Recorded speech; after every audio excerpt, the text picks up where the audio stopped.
Today we're going to be talking about multiplying decimals, and if you can multiply whole numbers, you can multiply decimals. Most of the process is exactly the same, but if you know that you struggle with multiplying whole numbers like 2-digit by 2-digit or 3-digit by 2-digit, you're going to struggle with multiplying decimals. So you need to go back to the basics, and you need to talk to me about that so I can help you with the basics.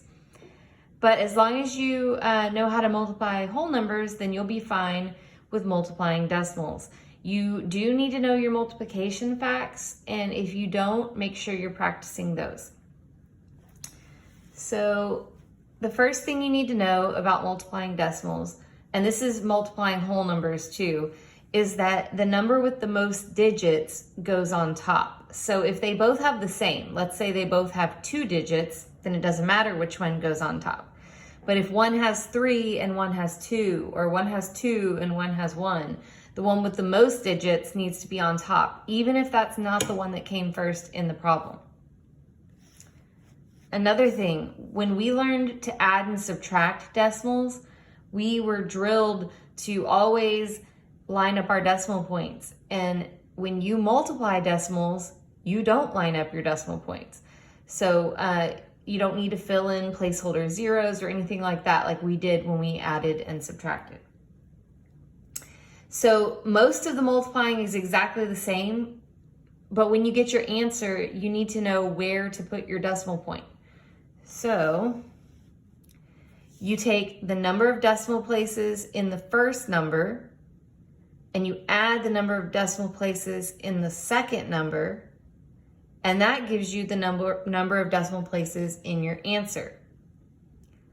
Now go ahead and pause this video so that you can make sure you have all of this written. And then when you have it all ready to go, press play again and keep going. We're going to do an example of 4.5 times 8.21. You notice that 4.5 has 2 digits and 8.21 has 3 digits. So we said the one with the most digits needs to go on top. So when I set up my problem, I'm going to put 8.21 first. Now this part, again, I did not line up my decimal point, and so this part looks exactly the same as normal multiplication. So we always start with this number, we do this times this, then this times this, then this times that. So 5 times 1 is 5.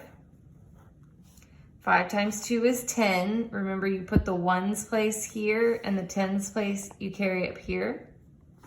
5 times 8 is 40, plus the 1 gives us 41. Don't forget when you move to your next number that you put a placeholder 0 here. Now I'm going to do this times this, then this times this, and then this times this. So 4 times 1 is 4. 4 times 2 is 8. And 4 times 8 is 32.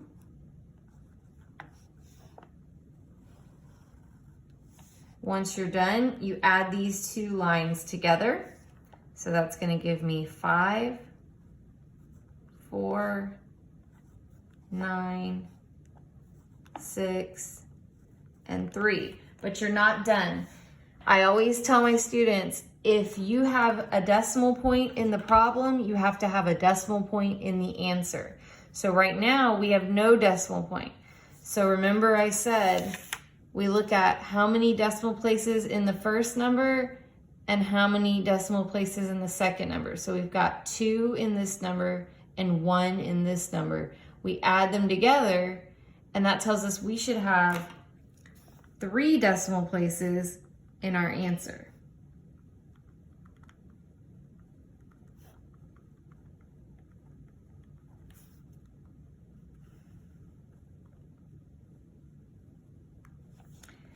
And we always start from the right. So we want to make a note to ourselves of that. Start from the right. So I'm going to go 1, 2, 3 places. So that's where my decimal point is going to go. And so our answer, we can write it a little neater. Our answer is 36.945. And that is how you multiply decimals. So I'm going to go ahead and zoom out so that you can see, maybe, so you can see everything. Okay. So that way, if you need to pause the video, you can pause to complete any of the notes that you haven't gotten so far.